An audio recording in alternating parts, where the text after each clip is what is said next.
lagi bersama saya Dea Syaimah tentunya di Semangat Pagi. Tapi kali ini dia tidak sendiri nih pemirsa, karena sudah ada narasumber spesial kita pagi hari ini. Sudah ada Ibu Isya dan Ibu Haryani dari Stikes Respati Tasikmalaya. Selamat pagi Ibu. Selamat pagi. Alhamdulillah ya, senang sekali. Terima kasih telah menyempatkan hadir ke Semangat Pagi. Tentunya pagi ini akan membawa banyak sekali informasi ya mengenai seputar kali ini tentunya banyak sekali kebiasaan-kebiasaan baru yang tentunya kita harus membiasakan diri ya. Terutama di kampus banyak sekali kegiatan-kegiatan yang menjadi online ya. Karena mengingat situasi seperti ini dan mengharuskan semuanya serba online. Apalagi sekarang banyak sekali tentunya universitas yang tengah melaksanakan wisuda online ya. Ini bagaimana nih Bu Isya dari Stikes Respati sendiri? Untuk wisuda tahun ini khususnya mungkin ini juga yang pertama dan mudah-mudahan yang terakhir. Amin ya. Kita menyelenggarakan online juga sesuai dengan kebijakan yang ada dan mengikuti protokol yang ada. Tentunya dengan wisuda online ini tidak mengurangi makna dari wisuda itu, gitu. Jadi kita online juga untuk tahun ini. Mungkin perbedaannya ya dari mahasiswa itu perasaan-perasaan mereka yang mungkin selama 3 tahun atau 4 tahun mereka sudah menanti momentum yang paling dinanti-nanti oleh para orang tua tentunya ya. Untuk datang ke kampus, kemudian juga melihat anak-anaknya wisuda seperti itu. Dan juga kalau misalnya dari kampus sendiri nih, berapa banyak sih peserta yang akan wisuda online nanti? Untuk tahun ini kebetulan ada sekitar 53 orang wisudawan dari 2 program studi, 19 dari program studi kesehatan masyarakat, dan 33 dari program studi kebidanan. Itu sebanyak 53 orang wisudawan untuk tahun ini.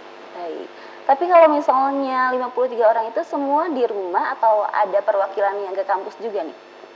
Ada perwakilan yang ke kampus, jadi ada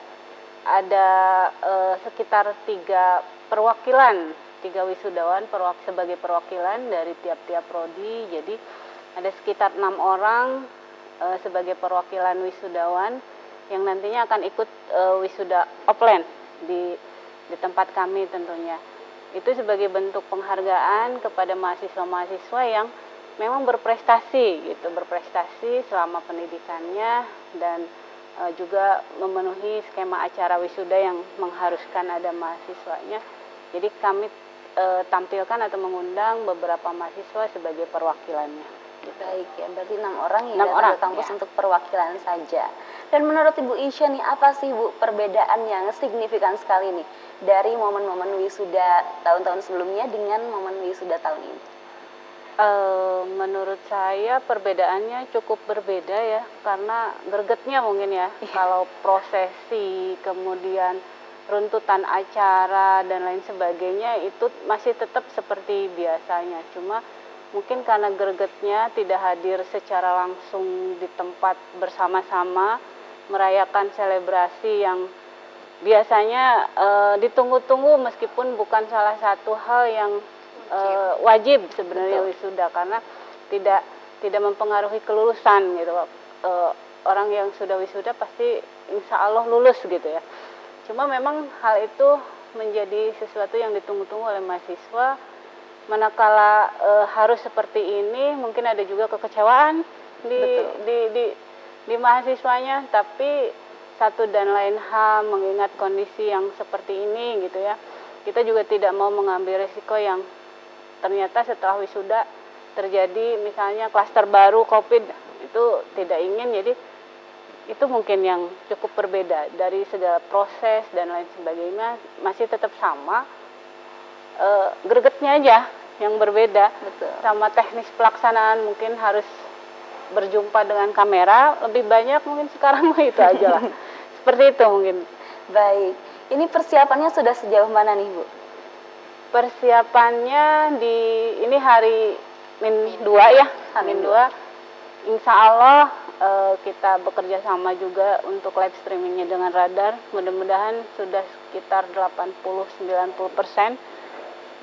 Hari besok insya Allah gladi bersih, bersama radar juga. Mudah-mudahan sampai hari H bisa berjalan lancar, aman, sentosa, tentram. Tentunya tidak mengurangi juga rasa khidmat dari para mahasiswa yang nanti wisuda. Dan ini Ibu, kalau misalnya nih anak-anak di rumah ya, nanti pada wisuda, ini apakah tetap mengenakan toga atau tidak? Tetap bertoga, kemudian harus menghadiri atau mengikuti prosesi wisuda dari awal sampai akhir, tentunya seperti biasa didampingi juga oleh orang tua, ayah ibunya, tapi mungkin di depan kamera, layar laptop ataupun kamera masing-masing seperti itu mungkin. Itu tetap ya memakai toga, karena ada beberapa universitas nih yang tentunya mahasiswanya pada saat wisuda tidak semua mengenakan toga nih Bu ya. Yang saya ketahui ada beberapa mahasiswa saja, diantaranya mahasiswa yang mendapatkan IPK dengan pujian seperti itu. Tapi ini tentunya di Stikes Respati semua ya? Semua. Ya, tentunya mereka juga bisa mendapatkan kenang-kenangan dari Stikes Respati ya. Mungkin setelah wisuda online mereka ingin bersuah foto, terus mengabadikan juga momennya bersama keluarga mungkin ya, mengenakan toga seperti itu, sehingga rasa wisuda seperti biasa ini tidak berubah ya. Iya. Oke. Dan tentunya masih banyak sekali nih informasi-informasi mengenai wisuda Stikes Respati ya Ibu ya. Dan tentunya kita akan mengetahui lagi nih pemirsa informasi selanjutnya dari Stikes Respati yang akan melaksanakan wisuda pada hari Kamis nanti. Jangan kemana-mana, tetap di Semangat Pagi.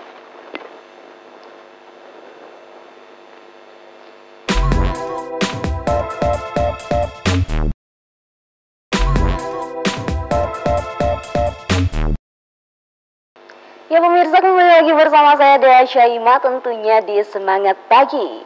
Dan pemirsa, tentunya kita masih punya banyak sekali informasi-informasi dari Stikes Respati nih. Kalau tadi kita sudah berbincang dengan Ibu Isya ya seputar persiapan wisuda online nanti, dan juga kali ini Dea masih punya informasi nih dari Ibu Haryani. Tentunya banyak sekali dari pemirsa yang penasaran ataupun juga belum mengetahui ya, apa saja sih program studi yang ada di Stikes Respati ini. Silakan Ibu Haryani.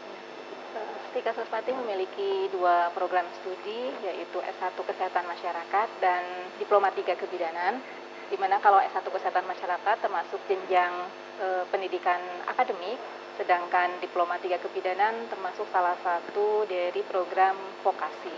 Jadi yang satu S1, yang satu D3. Betul. Ya. Dan Ibu, apa saja nih prestasi-prestasi yang telah diraih oleh Stikes Respati? Mungkin pemirsa juga penasaran nih.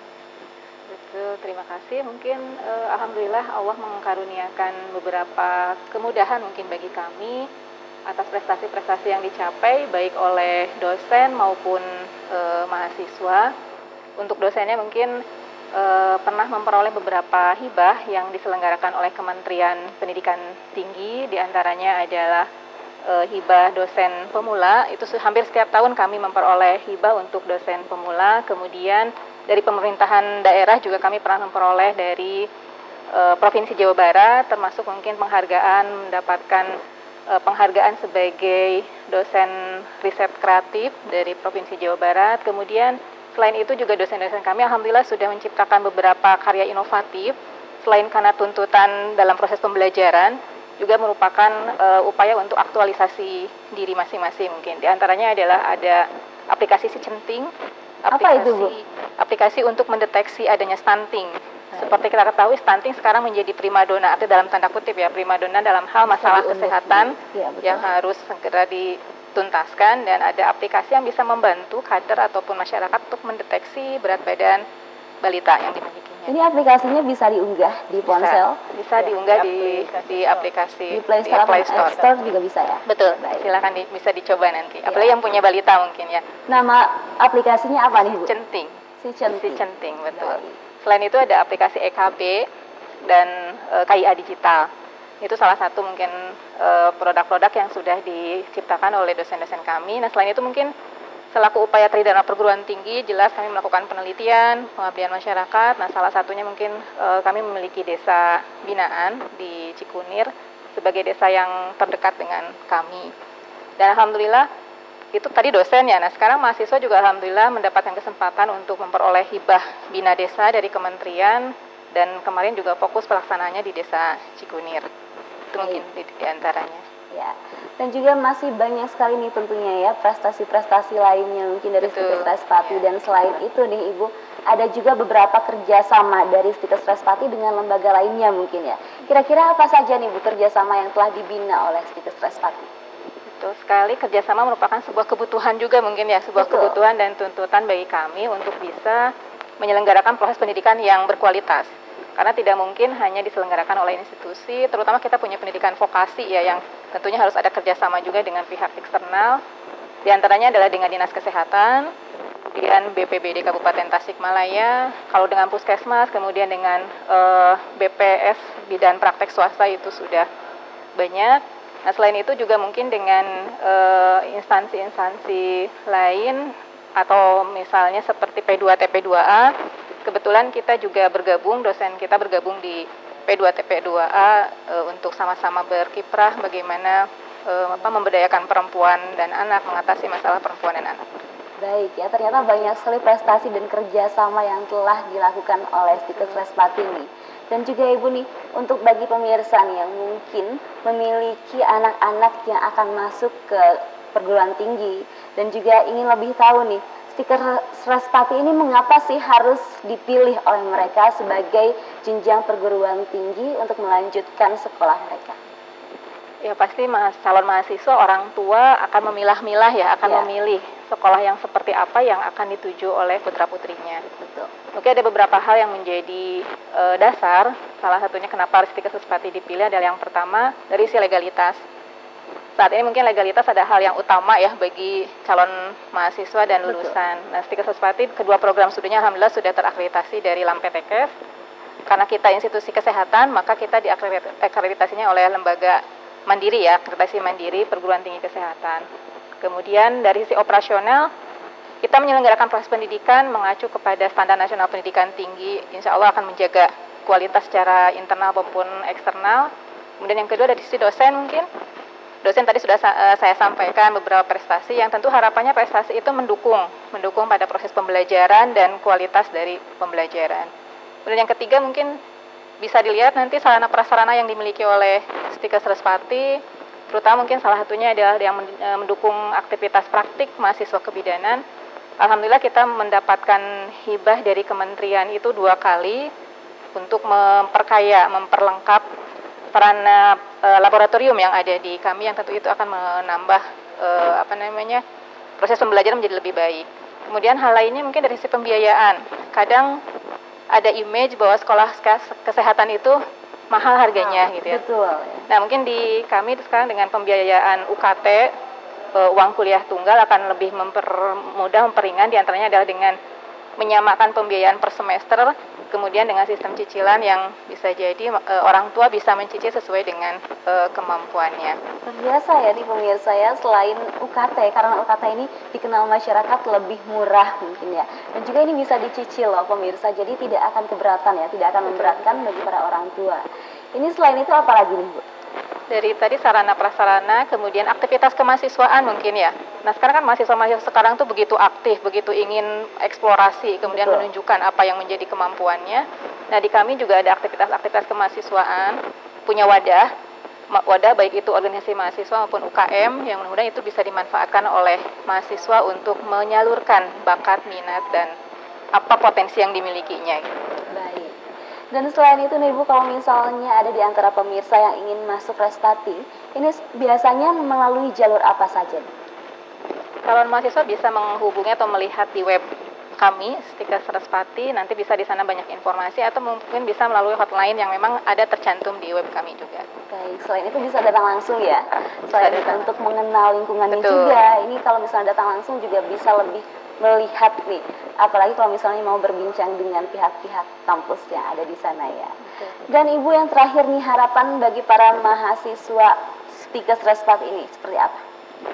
Harapan tentu sebagai penyelenggara pendidikan, mahasiswa bisa melalui proses dengan maksimal, memanfaatkan semua sarana yang ada di kampus untuk proses itu, kemudian menjadi lulusan yang memang kami memiliki visi menghasilkan lulusan yang profesional, religius, mandiri, yang mudah-mudahan menjadi SDM unggulan. Itu mungkin harapan kami. Semoga dengan proses yang dilalui di Stikes Respati itu bisa tercapai, menjadi SDM kesehatan yang unggul. Amin ya. Dan yang terakhir ini Ibu dari Ibu Isya ya. Kira-kira apa sih harapan terutama bagi para lulusan? Oke, harapannya sangat tinggi sekali. Kalau saya inginnya mahasiswa sukses semua di bidang apapun, terutama yang sejalur dengan kesehatan ya, menjadi cikal bakal tenaga kesehatan yang bakal memberikan kontribusi nyata terhadap kesehatan di Indonesia, terutama di masa-masa pandemi ini. Sesuai dengan temanya, siap menghadapi kebiasaan baru, kita bisa mengambil filosofi dari sana, bahwa dengan corona itu, virus COVID ini, kita merubah kebiasaan yang tadinya jarang cuci tangan, jadi sering cuci tangan dan lain sebagainya. Nah, tentu saja dengan kaitannya dengan kesehatan itu menjadi salah satu aspek yang mempengaruhi kesehatan seseorang. Nah, dengan keluarnya tenaga-tenaga kesehatan ini, lulusan-lulusan terbaik kami ini mudah-mudahan dapat memberikan kontribusi sekecil apapun di dunia kesehatan ini. Itu mungkin. Ya, semoga saja semua harapan ini bisa terwujud ya. Dan juga semua orang yang terlibatnya di Stikes Respati mudah-mudahan diberikan kemudahan dalam hal apapun, dan juga semoga saja Stikes Respati semakin unggul ya. Amin. Terima kasih sekali nih Bu Isya dan juga Ibu Haryani telah hadir di Semangat Pagi dengan memberikan sejumlah informasi yang sangat bermanfaat. Semoga saja kita bertemu lagi di lain kesempatan dengan informasi lain yang lebih menarik dan juga lebih bermanfaat ya. Terima kasih juga untuk pemirsa yang telah menyaksikan Semangat Pagi, dan jangan lupa untuk tetap saksikan Semangat Pagi setiap Senin sampai Jumat pukul 9 waktu Indonesia Barat. Saya Dea Syaimarus pamit undur diri, terima kasih dan sampai jumpa. Tetap semangat pagi, be positive and never give up. Bye bye. Wassalamualaikum warahmatullahi wabarakatuh. Waalaikumsalam. Baik.